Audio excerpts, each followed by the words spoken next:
नमस्कार, मी रुपाली रूपम रेसिपीमध्ये तुमचं मनापासून खूप खूप स्वागत करते। तर आज आपण बनवणार आहोत साबुदाणा खिचडी। साबुदाणा खिचडी बनवताना अगदी छोट्या-मोठ्या टिप्स मी तुम्हाला ह्या व्हिडिओमध्ये देणार आहे। म्हणजे साबुदाणा कसा भिजवावा किंवा साबुदाण्यामध्ये आपल्या हातून जर पाणी जास्त झालं तर काय करावं, खिचडी मऊसूद राहण्यासाठी काय वापरावे, ह्या सर्व लहान-सहान टिप्स मी तुम्हाला ह्या व्हिडिओमध्ये देणार आहे। त्यामुळे हा व्हिडिओ अगदी शेवटपर्यंत व्यवस्थित पहा आणि व्हिडिओ आवडला तर लाईक करायला विसरू नका। तर मी खिचडी बनवण्यासाठी मीडियम आकाराचे 3 बटाटे घेतलेले आहेत असे पातळ चिरून। मी हा पाव किलो साबुदाणा घेतलेला आहे।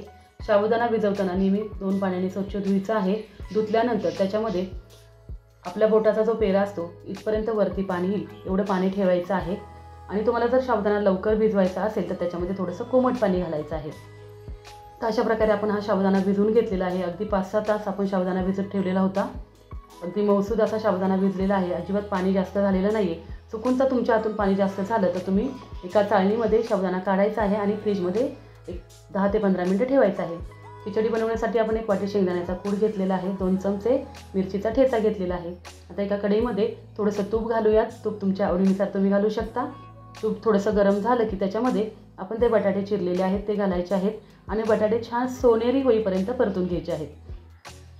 उकडलेला बटाटा वापरण्यापेक्षा असा कच्चा बटाटा छान सोनेरी होईपर्यंत परतून जो खिचडीत वापरला तो खूप छान टेस्ट येते खिचडीला। अगदी क्रिस्पी असा तो बटाटा लागतो खिचडीमध्ये। तर छान सोनेरी लाल होईपर्यंत आपण हा बटाटा परतून घ्यायचा आहे। बटाट्यामध्ये थोडंसं मीठ घालायचं आहे चवीसाठी। अगदी थोडंसं मीठ घातलेलं आहे। तर छान सोनेरी होईपर्यंत बटाटा आपण परतून घेतलेला आहे अशा प्रकारे। चुकून मी साबुदाणा घातलेला आहे, पण बटाटा परतून झाल्यानंतर त्याच्यामध्ये आपल्याला हिरवी मिरची जी आपण घेतलेली आहे ती टाकायची आहे। ती 2 मिनिटं बटाट्यामध्येच परतायची आहे। परत एकदा बटाटा साबुदाणा मी काढून घेतला आहे। थोडंसं तुपावर मी मिरची परतून घेते। तुम्ही असं करायचं नाही आहे, तुम्ही बटाट्यामध्येच मिरची टाकायची, म्हणजे चुकून राहिली होती। कधी कधी घाई गडबडीत अशा गोष्टी होतात। मिरची आहे ती थोडीशी मी परतून घेतलेली आहे। मिरची ठसकू नये म्हणून अगदी थोडंसं मीठ घातलेलं आहे।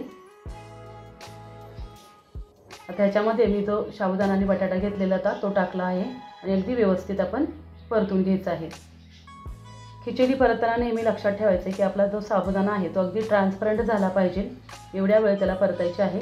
आता चवीनुसार त्याच्यामध्ये मीठ घालायचं आहे। आपण बटाटा परतताना मीठ टाकलेलं आहे, मिरचीमध्ये थोडंसं मीठ टाकलेलं आहे, त्याचा अंदाज घेऊन आपण साबुदाण्यामध्ये मीठ टाकायचं आहे। आता 1 वाटी शेंगदाण्याचा कूट टाकायचा आहे। शेंगदाण्याचा कूट अगदी बारीक करायचा नसतो, थोडासा जाडसर ठेवायचा असतो, म्हणजे आपली खिचडी आहे ती चांगली टेस्टी लागते किंवा खिचडी आहे ती गिसकी होत नाही, सुट्टी होते।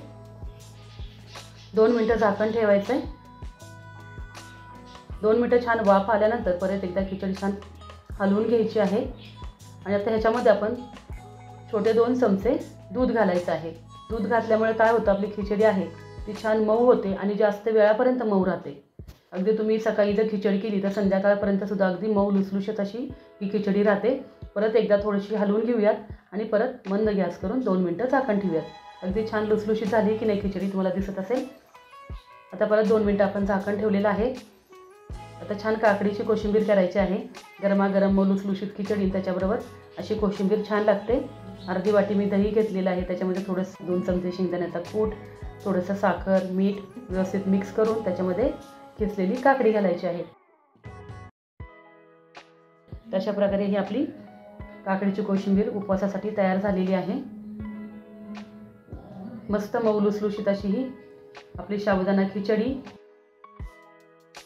एकादशी येतेच आहे, तर नक्की एकादशीला ही खिचडी ट्राय करा आणि मला कमेंट करून नक्की कळवा कशी झाली आहे ती। तर माझा हा व्हिडिओ तुम्हाला कसा वाटला मला कमेंट करून नक्की कळवा। व्हिडिओ आवडल्यास लाईक करा, शेअर करा आणि नवीन असाल तर सबस्क्राईब करून शेजारी बेल आयकॉन दाबायला विसरू नका।